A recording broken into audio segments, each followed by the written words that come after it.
events around the 2020 census intended to educate, inform, and provide pathways for people to invest. Earlier this summer, we had our first event with former Governor Locke, who talked about some of the national context and history around the census. Today, we're going to explore what engagement looks like in the ground and how we ensure communities that are historically the least likely to be counted can fully participate in the census.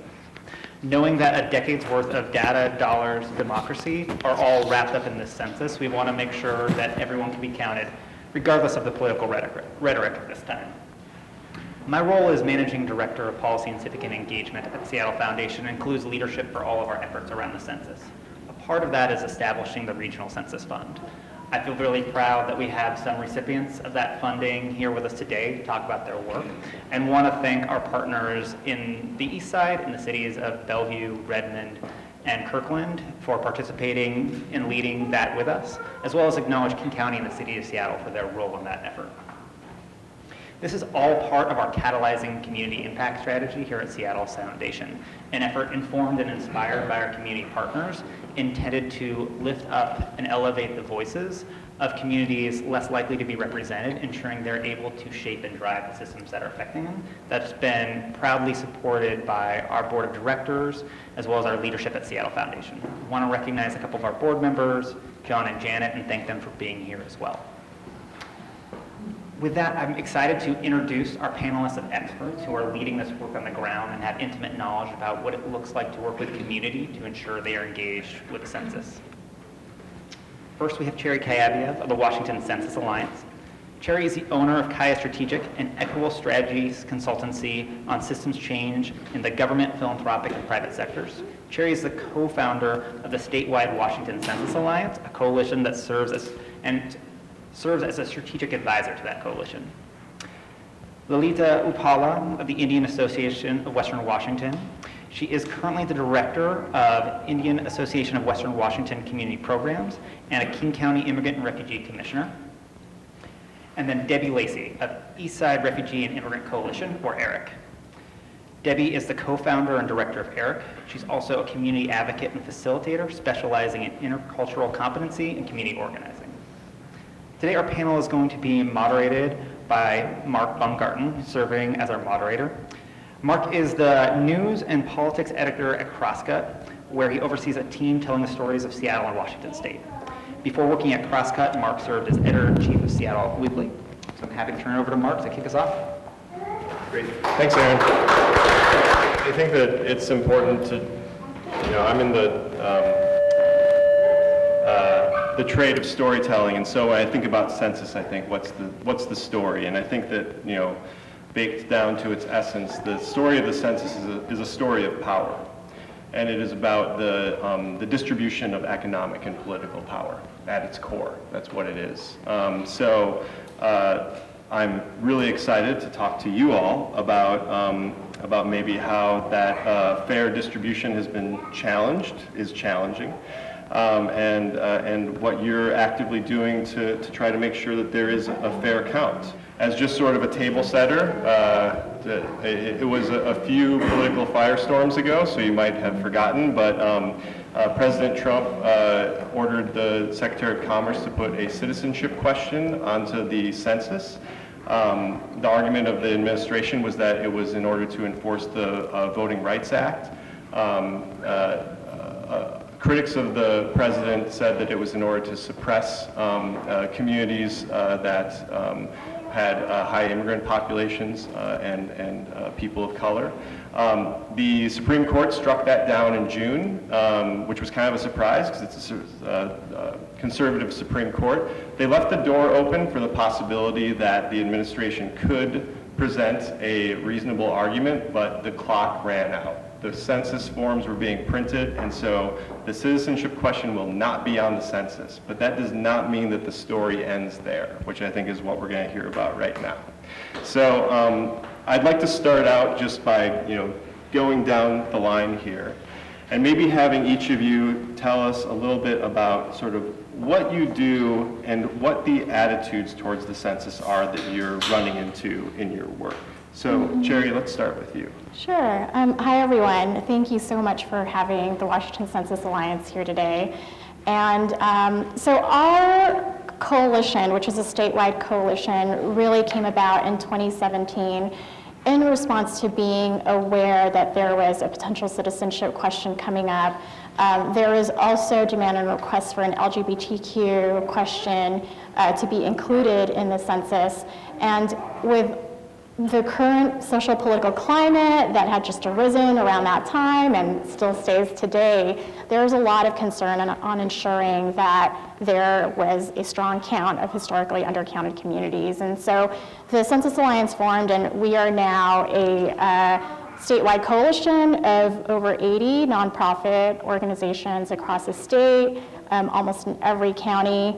And we are focused on serving historically undercounted communities and making sure that they're counted. And a number of issues on the local level that we're coming across. A great example is the Yakima Coalition. And they are a multicultural coalition that has come about a number of issues around the census, specifically the scare tactic around the citizenship question coming up. And yes, while it's no longer going to be a question on the form, it's, in many ways, a lot of people feel the damage has been done. That's what's being said. The fear and distrust has already been instilled.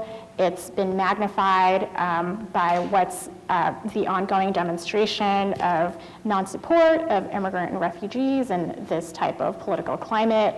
And a number of issues also arise around rural communities and the fact that it was mentioned this is the first time that the census is being rolled out electronically with access to internet in tribes, reservations, in farms and rural areas. That is going to be an issue itself, as well as homeless communities. So those are just an example of some of the barriers that we need to address when the census forms drop and come around April 1st. Well, thank you for asking that question, Mark. I'm Lalita Uppala from the India Association of Western Washington, and a very proud recipient of the Seattle Foundation's and King County's region and the Eastside Cities Regional Census Alliance grant.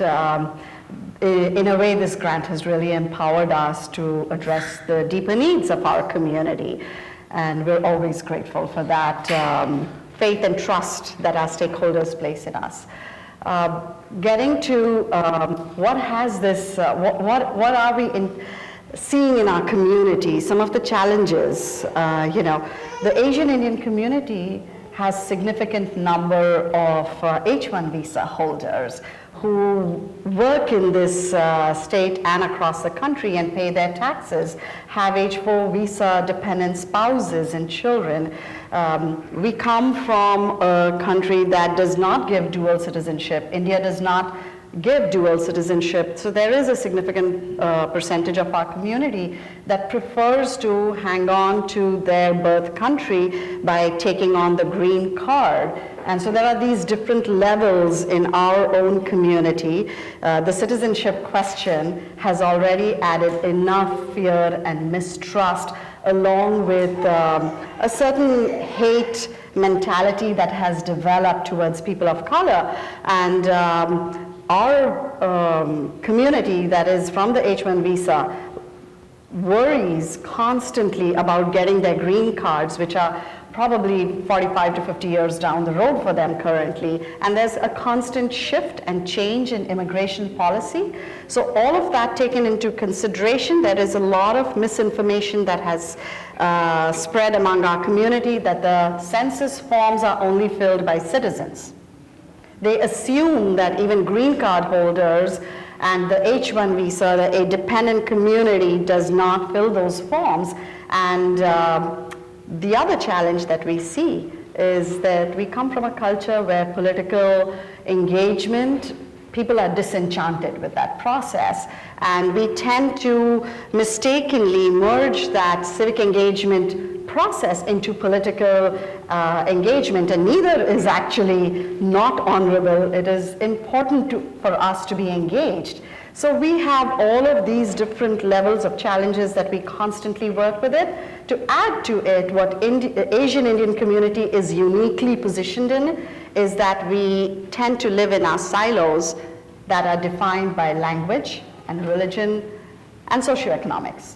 And so the India Association of Western Washington is the secular services-driven umbrella for the Asian Indian community, and we do address the needs of our community regardless of the language you speak, the religion you are a part of, and we strategically address that by going to where our community is, reaching out to our stakeholders, to Bellevue, Redmond, Kirkland, Sammamish, Issaquah, and Kent, and establishing agreements with these cities. And we are in their community centers. One day of the week, we address the deeper needs of our community through that. So we are there for our community 7 days of the week. And in a very unique postmodern concept where we don't believe in having a physical space of our own. So in many ways, we are already trying to tell our community that we integrate in a very innovative approach. And we reach out to the farmers markets, to the different zillion cultural festivals we have. This Saturday, we have 5 different events in town, across towns actually, that our civic engagement team is going to be a part of, to just simply educate what is Census 2020, that you can, as a green card holder, as an H-1 visa person, as an H-4 visa dependent spouse and children, as a citizen, you can absolutely fill, and you should absolutely fill that census form. Why does it impact you? And the fact that it comes back to the schools we send our children to, it comes back to the transportation system we use in our suburbs to get to our work and our school and our people, that it impacts the parks we use. The cricket leagues that we as a community have developed take advantage of those parks. So it's all about where does that money come to. It's $2,000 plus per person per year. It's $20,000 plus for 10 years. You are here. It is your responsibility to engage. And so we do a lot of work with inspirational speakers. We do town halls. We're out there to our community. We constantly come up with innovative work with our partners and our collaborators. And we believe in collective impact. Thanks. Debbie, what about you? Yes, so the Eastside Refugee and Immigrant Coalition is a coalition of providers like IAWW and many others here in East King County. So we focus our efforts on the immigrant refugee populations that live primarily in Bellevue, Redmond, Kirkland, Issaquah, and Sammamish. And so those key partners came together, the three of those cities, of course, helping with this fund. And what the Seattle Foundation grant allowed for us is for me, as part of that coalition, to facilitate our wider East King County census outreach efforts. And I think that in itself makes a great statement to have a community of color leading that effort for our region, because it can provide the lens through which we can best mobilize our resources to target specific communities that may be less likely to participate in the census. So we are using some of that money for that, and then as well, the bulk, over half of the funds that we received are to create resources for 2 particular populations that we have gaps for in East King County as far as outreach, civic engagement, and advocacy, and that's for our Spanish-speaking communities and our Russian-speaking communities. And so we are using the funds to bring in community liaisons and community members who, as trusted messengers and promotorists, to be able to connect with neighbors and other community members. And that's in addition to the more formal or organized structure that we have with our nonprofit organizations that are already well established in communities and doing that work so well that they do. So I think that that's something. And one of the things that we're hearing a couple of things. So across all the communities, the biggest concerns are about privacy and security naturally.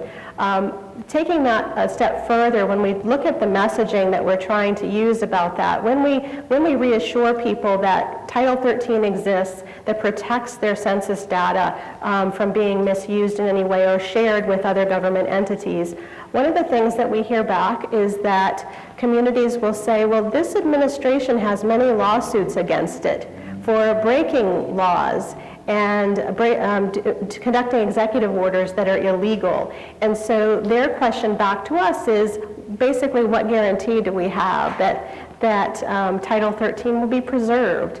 And so these are some of the questions that we get. And a lot of times what families may be grappling with as we continue with these efforts is the real difficult choice between personal and family safety, or what they perceive to be, safe and secure information for their family, versus the community good.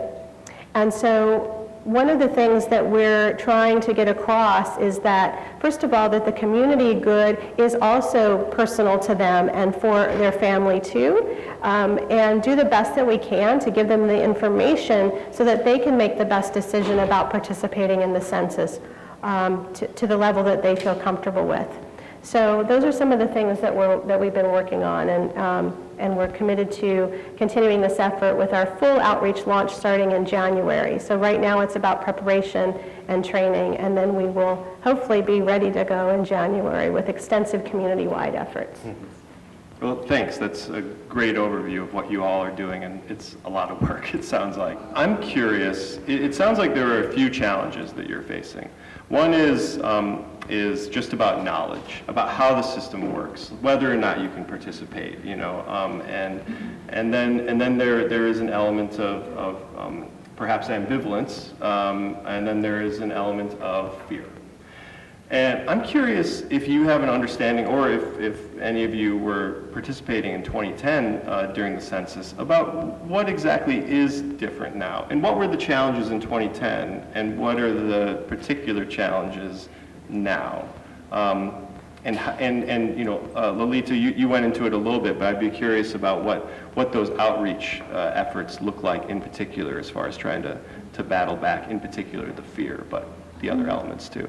So, Cherry, why don't you start? Sure, I could share. So in 2010, I was involved and actually helped co-founded a Seattle King County regional 2010 Census Coalition, and it was led by community of color nonprofit organizations across King County, and we were called the Make Our Communities Count Coalition, and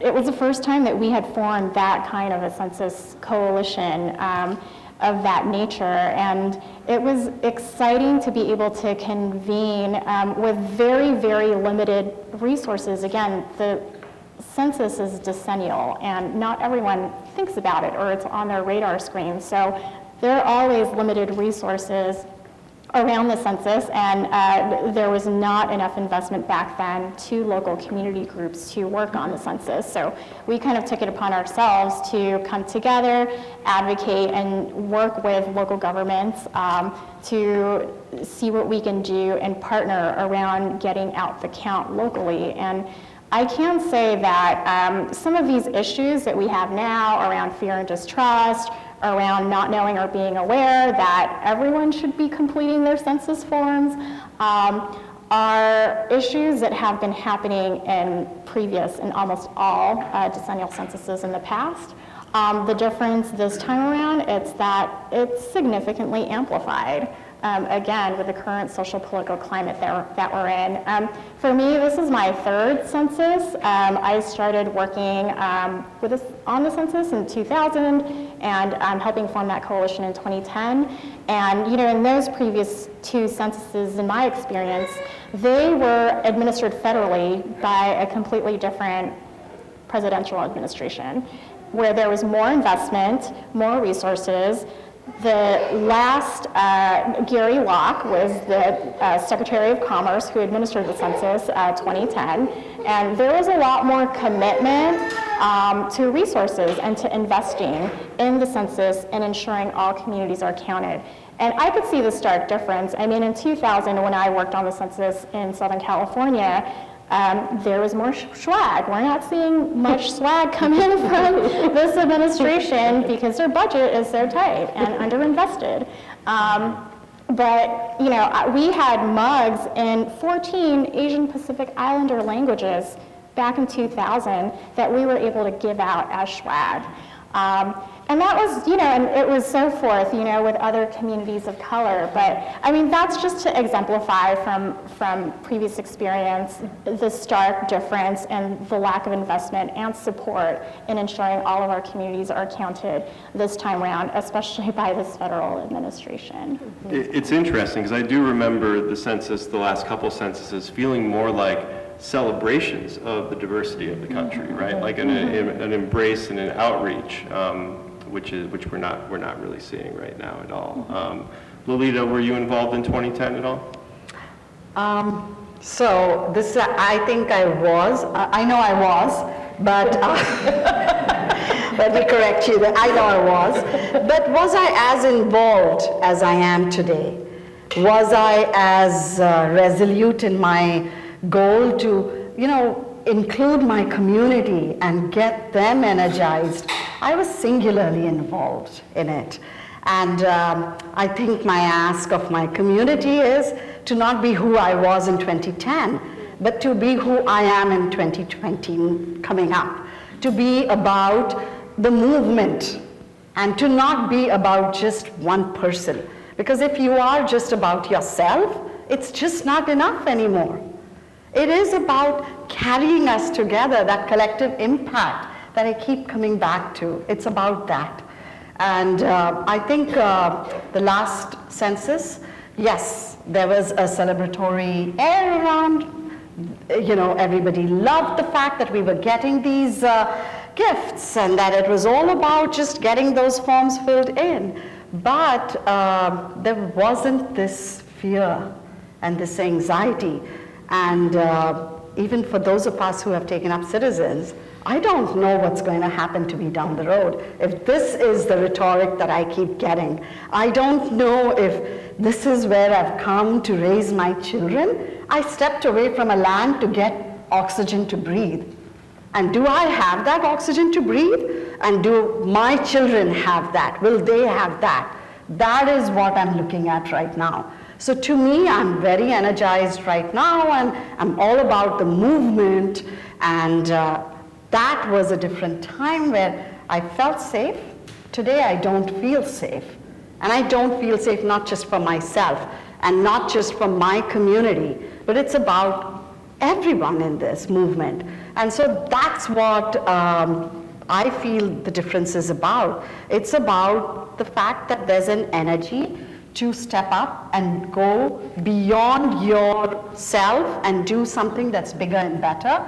But I just hope that that's going to be the movement. I'll tell you, the challenge is that you're constantly fighting the apathy. You're constantly fighting this disenchantment with the civic engagement process, this whole miring of this is politics and it is dirty and I don't want to be a part of it. And somehow that Census 2020 is getting mixed into that, and it's up to us advocates and it's up to us, our stakeholders, to make sure that we work this forward. So, I get to be verbose, but I'll stop here and let Debbie take over. Debbie, what are you, I want to know what you were doing in 2010, and then also, are you seeing this, the thing about fear is that fear fractures, right? It can fracture communities. It can make people suspicious of each other. Yeah. You work with communities on the Eastside here. Are you seeing that happen, or are you seeing people come together? Both. I think that's always been the case, and I don't know that it's necessarily related to the census. I think there are many issues that both have the opportunity to unite us and to divide us, and that is just an ongoing issue. I don't see that as a dynamic that's making this particular census any more difficult. I think in 2010, similar to what Lolita was saying, very similar, I share a lot of those same experiences where we were involved as a coalition, but not nearly to the extent we are this time. And the tone around the census was quite different in 2010, as we've all mentioned. When you layer in intimidation, which is really what's happened, a strategic intimidation of communities of color and immigrants, that is a tone coupled with the underfunding of the census efforts that has made this particular census rollout from the administration completely behind on everything. from day one, behind on the timeline. And so that trickles down to communities, and we're feeling that pressure because the federal piece was not in place to really support all of us. And so that comes down to staffing. I want to give a shout out to Francesca Abiera, who's our local U.S. Census Bureau representative, and she is stretched so thin, but doing a fantastic job. And I think it was something like back in the day they had 20-some staff like her, and now it's down to under 10. Yeah, Francesca was our contact. It's just really challenging. So I will say the other difference was that in 2010, I was very confident with the message of, hey, everyone counts, you need to fill out the census. I was actively telling people, fill it out, do it, it's your civic duty and responsibility, look at all the great things that come from it, all the challenges for 10 years that we will have if you don't do it. And that message remains the same. However, I sat around the table in King County last year filled with leaders of color and immigrant leaders. And after we were talking about the census, I asked the group, I said, can anyone here say with certainty that you are going to go out there and tell your communities to fill out the census? And not a single hand went up. Not a single hand went up. And these are our messengers, these are our advocates. And again, I think it was the result of this intimidation strategy, the fears that are very much alive. And I do think that many of us have come around, but the message this time seems to be more one of, we want communities to be informed, make their own informed decisions about whether they are going to participate and how they will participate. As opposed to do it, fill it out. And one more thing that's a dynamic here in the area, particularly here in East King County, is we have a lot of high-tech people. And I have heard from some, they are very leery about the online piece and the cybersecurity issues. They themselves, who have expertise in that, are very hesitant to participate that way. And so the good news is that people can still participate by paper form, mailing it in, or over the phone even too, with multiple languages in place to help support people in that. But I do think we have some interesting challenges this year. And one last thing about 2010 versus 2020, a lot more diverse community members, way more people of color, way more immigrants than we had in 2010. You're doing a lot of work for Eastside communities. What I wonder is, what are the communities in the state who don't have, Debbie kind of like pushing the ball forward? And so, Cherry, I wonder, your alliance is statewide. Tell us what particular communities you're most worried about having undercounts. Sure. So definitely the counties and the rural areas where there is less infrastructure and less support and the ability to organize as a community because geographically they're a bit further apart or there is, again, kind of spotty internet. And so those are definitely areas that we want to pay particular focus and attention to. I think also the farm worker communities and the Latino communities that are spread out, not just in rural areas, but on the coast. Like there are a lot of fishermen, there are a lot of folks that work along the rivers, in the orchards, that there is significant fear around participating in the census, and that's where we are trying to do and put a lot of our community organizing and focus on, including the Olympic Peninsula. Like in Forks, there are significant Latino populations that are brush picking, at the base of the Olympic forest. So it's all across the state where we're trying to put particular focus and attention to. We also know the African American community is significantly undercounted, and ability and capacity to organize in those communities is also really important and something that we're working on statewide. It's really exciting that the tribes, the Native communities, they're getting organized. So part of our partnership with the Washington Census Alliance, and I do have to give context and a shout out and call out to the Seattle Foundation. We're excited to formally partner with them we were able to receive $2.5 million From the $15 million that the community helped win around statewide census funding from the state, that was, I think, approved in April, and they just did a re-granting process of half of that, of $7.5 million. We applied together with Seattle Foundation being our lead partner, and also with Na'alihi Fund, Tribal Foundation, Latino Community Fund, and the Washington Progress Fund. So we have all, we're all planning, or in the process of redistributing that $2.5 million in re-grants across the state, and a chunk of our model is around the trusted messenger model that has been mentioned around the importance of, in order to engage our communities in the census, it's key that we have folks that reflect the diversity, the cultural relevancy, and competency to be able to talk and bring out participation from those communities. It seems to me that there's sort of that there is a problem with the issues of reluctance that Debbie, you're seeing, and the approach of having representative community members sort of go to their community and be the messenger. Is that, does the messenger feel a responsibility for the recipient, and therefore, any suspicions that they have about how this information might be misused? Do you think that, Debbie, do you think that's the source of the reluctance that you're seeing? Not so much as being, the person coming out to give me information about the census seems kind of skeptical themselves. That part's not, I don't think it is an issue. But I do think that trusted messengers and advocates like ourselves, we do feel a great deal of responsibility. These are our communities, and they're built on relationships and trust. And so it's very critical that we continue to build that relationship and trust through this process and beyond. And so long after the census is done, this particular one, we go back into our community. We are part of the community. So we have to be very careful about how we distribute information, the kind of information we distribute, and to be very cautious about what we are asking communities to do. It's really, again, it's about making sure they're prepared and informed to make their own decisions, that we trust them to make their own decisions about this once provided with all the information that they need. Okay. Lolita, do you have anything to add?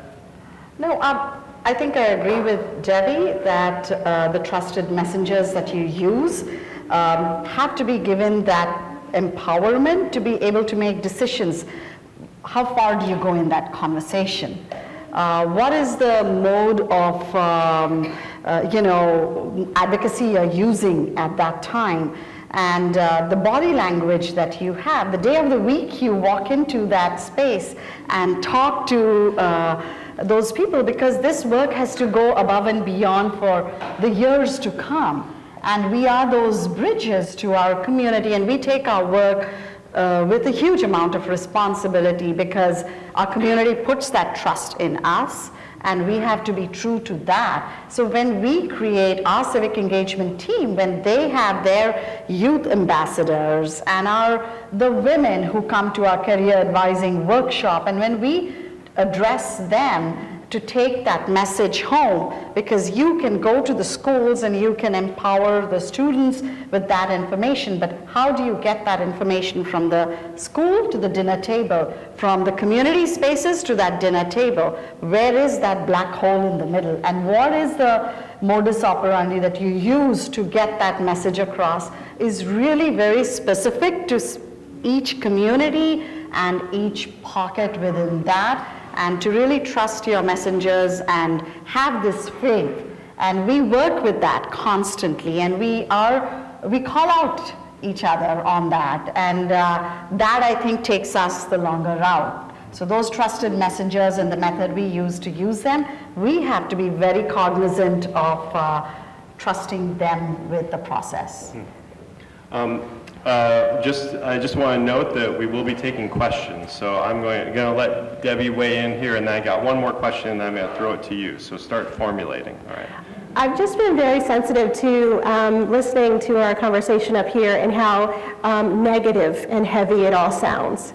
And I do want to share the great opportunity and the amazing things that are happening when we connect communities for census. We're doing more than just connecting communities for census. We are doing community organizing work that is phenomenal, bringing people together and organizations and advocates together that hardly ever have the chance to connect, bringing cities, school districts, and other major institutions together, working on a common goal, and that part has been incredibly inspiring, and it's something that we can use, again, past the census, and I'm very excited about that opportunity. That dovetails great into my final question, which is that, that this isn't just about the census. This is about being engaged in a political system that can be kind of, that is complicated, that can be scary for anybody. What is the role, well, and also, I'd imagine that a lot of the concerns regarding the census are replicated in registering to vote, right? I mean, it's, you're sort of entering yourself into a system. So what role does the census work play in furthering the efforts towards increasing engagement with the political system? I think, Debbie, you gave us a nice overview there. Yeah, I'd love to have Lolita speak to that because she does quite a bit in the voter registration arena. Okay. Yeah. So I think, fortunately, the other part of our empowerment, again, comes from Seattle Foundation, King County elections, the cities on the east side where we do have a voter engagement grant, and that did, for the first time in many, many years as an organization, India Association really feels recognized and grateful for the empowerment that has, I'm now able to do this as a full-time job. I'm not doing this as a 60-hour work week volunteer basis, Debbie. Yes, this is huge in our process, but how are we tying it all in?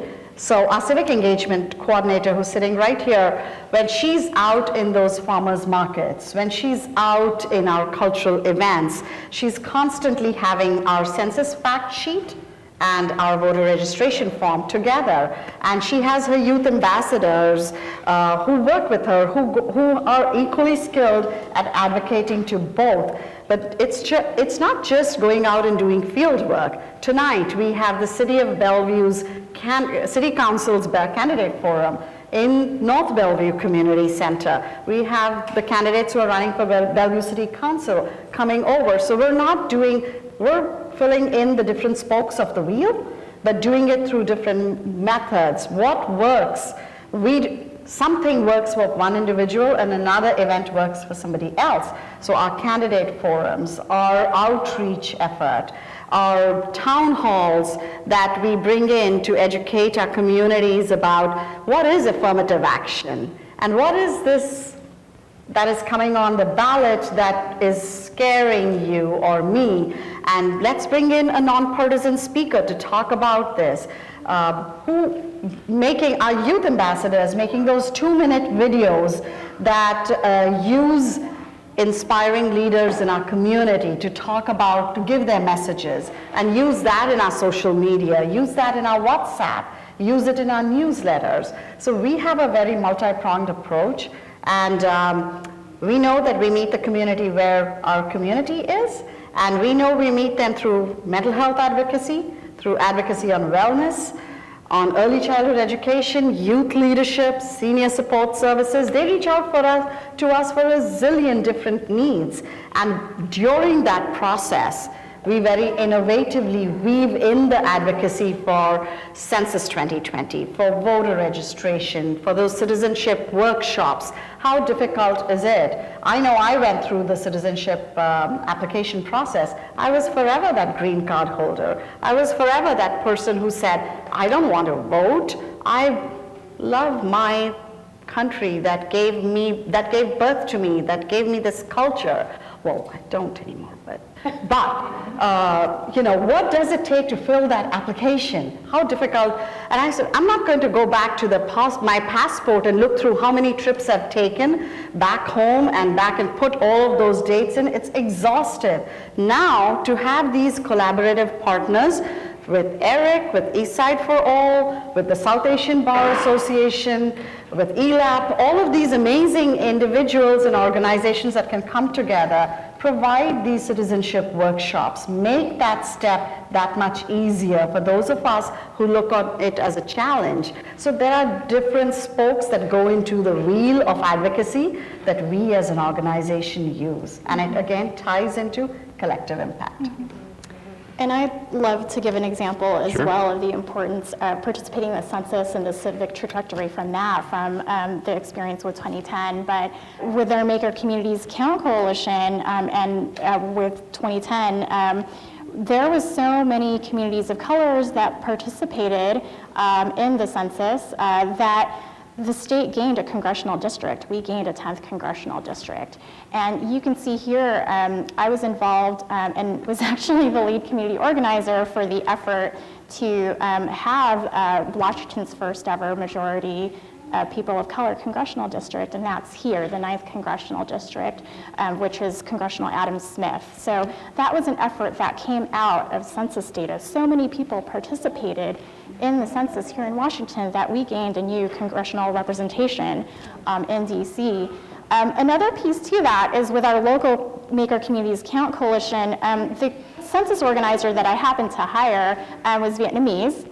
So she coordinated and organized all communities of color. However, she was, of course, very well connected to the Vietnamese community. There are so many Vietnamese community members that participated in the census that King County elections became mandated to provide Vietnamese bilingual voting materials here in King County. Prior to that, it was Chinese with Census 2000.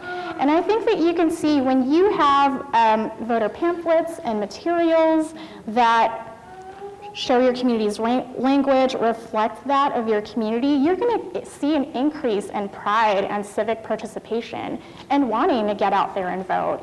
And then you can also see the trajectory from there where, over time, we have people from those communities running for office. And so today, we have the first ever Vietnamese American elected officials in the state. So My Linh Tai, specifically here, covering the 41st Legislative District, and Senator Joe Nguyen in the White Center area. So that's an example of how census participation, our numbers, how we get represented, how our resources come back to us, public policies, better public policies that pass because our representation is reflective of our communities, really truly can make an impact and does happen and helps our communities succeed. So I just want to share that because I've been able to see that trajectory happen over the last 10 years at least from the Census 2010 organizing that we've done. And we're preparing for that as well for the next couple of decades around ensuring our communities are organized with the Washington Census Alliance and the long-term civic political efforts that we're working on there. So. Thanks so much. That's a great example of how this thing works, right? So speaking of civic participation, does anybody have any questions out there? I don't know that we can reassure people. It's a matter of saying, first of all, we don't shy away from that topic. We, I think, are not going to be introducing topics either to community members. We're going to wait for their questions. So the questions that we are getting are about privacy and security. And we see the wheels turning in their heads about that, and they'll ask more questions. And so we just follow where they need to go with their line of questioning and support them best we can with factual information. And that's all we can do. I really will not personally be in a position to reassure anyone or guarantee anyone anything in this day and age, and may never again. This has been quite an eye-opening experience, and I think it will have a lasting impact on future census efforts as well, not just this one under this particular administration. So it's something that we will all have to grapple with. I think that's where the trusted messenger strategy is really, really key, because it's getting those folks that are already trusted and well-connected and are bicultural with the communities that we need to work with to encourage and show support and participation. And as it's been said, those relationships are longer lasting above and beyond the census. And so that's a strategy and tactic that I think we're really going to be looking to in terms of building trust and encouraging participation, because we are aware, that and have expressed concern around ICE potentially posing as census workers, and they've done it. It's happened in the past, not as a census worker, not that I've heard of yet, but in other instances as other federal workers. And so that is definitely a real concern and threat. And I think, again, the route around surrounding ourselves with people that we trust and know and have known for a long time and have those established relationships is what is going to allow folks to participate. And if I can just add to that, Tulika, I think it's about, as long as you work, I think you're also talking about the trusted messengers, how they feel safe versus the census workers. And it's about working with the organizations, getting the right training. And that process of training has already begun on the east side and on South King County and in Seattle, I know, and different parts of Washington state, with the right organizations and stakeholders who will provide the knowledge and disseminate enough information that will empower our trusted messengers to go out and feel confident about reaching across and doing their advocacy. I know we're at the end, but I forgot, for those of you that are in East King County, living, working, studying here, eastsidecensus.org is our local online resource for everything that has to do with our census efforts in East King County. And that website will be more robust within a couple of months. All right. I think that's it. So Debbie, Lolita, Cherry, thank you so much. That was a great conversation. We should do it again in 10 years. Thank you, and thank you, Seattle Foundation. I spent a lot of time talking about and thinking about the census, and I'm so grateful for all of you up on stage. I felt like I learned a ton. I think you hit some of the ways in which the census is incredibly impactful. Jerry, you talked about the addition of a 10th congressional district 10 years ago. Lolita, you talked about the $2,000 per person per year that the state receives for every individual that's counted. And that's a lot at stake for the census this year. We are fortunate to partner with the cities of Bellevue, Seattle, Kirkland, and Redmond, as well as King County, in pooling resources, and have already had generous support from a number of philanthropists with the Seattle Foundation, but don't have the resources yet that we would like to reach all the communities. We are really targeting small grassroots organizations that are in neighborhoods and have relationships with these communities that may not have access to some of the state dollars that went out recently. So if you are interested, there's a link to contribute on Seattle Foundation's website. We also have several philanthropic services advisors here in the room that can help you navigate how to make a gift for your fund if you have a fund with Seattle Foundation. And if you don't and are interested in support with your philanthropy, can talk to you about opening a family foundation or community philanthropy fund, Seattle Foundation. With that, we're going to close. So thank you all for coming. We really appreciate you being here.